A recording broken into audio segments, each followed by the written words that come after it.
Well, it's another day here in the frozen tundra. I'm Monty McKinnon and welcome.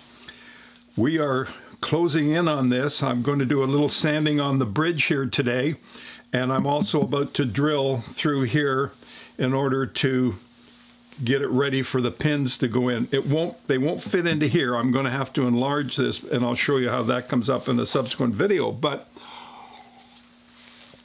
today, believe it or not, we had some snow. Oh, how unusual. What's going on? Okay, February, knock it off.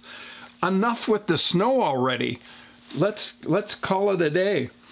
I've been putting more French polish on here, and I have a little more to do. I can see right in here, there's an area that I want to touch up with a little more. Perhaps in here. Don't put a drill in the hand of a man. All right, we got to use it. Here we go. I want to get something down in here. First thing I need to do is get rid of the watch so that it does not scratch anything going into here. And I want to make sure that I've got these properly.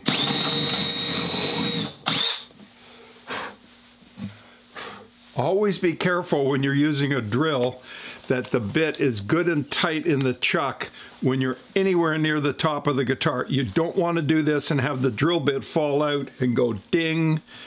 That would be a bad day.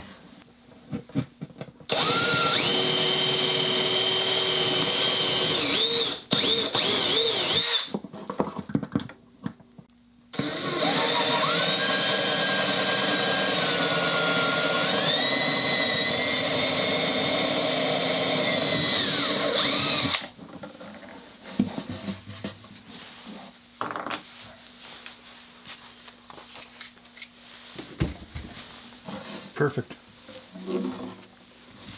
Somebody asked me the other day what I was going to do with this guitar. I have absolutely no idea. The only thing I know for sure is I can't play it.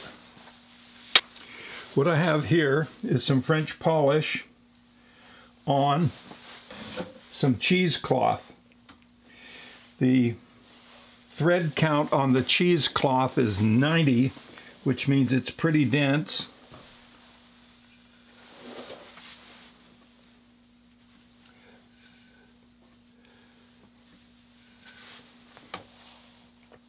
And then you do this, you swirl it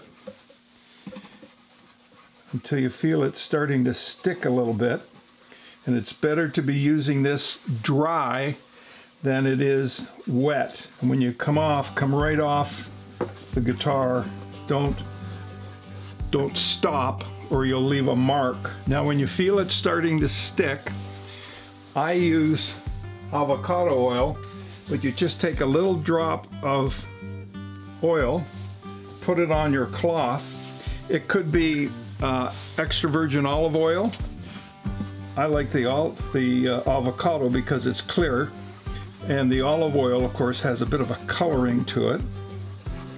And so what that does is lubricate the pad and allows you to spin it around nice and easy and move that shellac even easier because it's all lubricated there. What you do here is I'm kind of going with the grain. I'm going to go cross grain too. As the pad dries, I get swirl marks on the top, and then I take them out by going back and forth.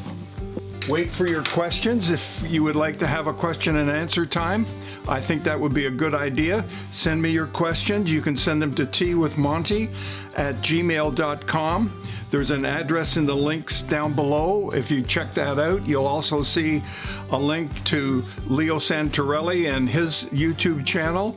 You'll also find a link to Starbond, the CA glue, and if you need CA glue, these are the people to go to. It's great glue, and not only is it good glue, but if you use my name, put McKinnon15 at the checkout, you'll save yourself 15%. Thank you for joining me.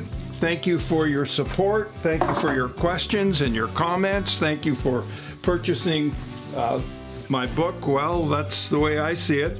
New one is coming. Now don't forget to check out the community section because I've got articles already posted. All right, see you in the next video. Bye for now.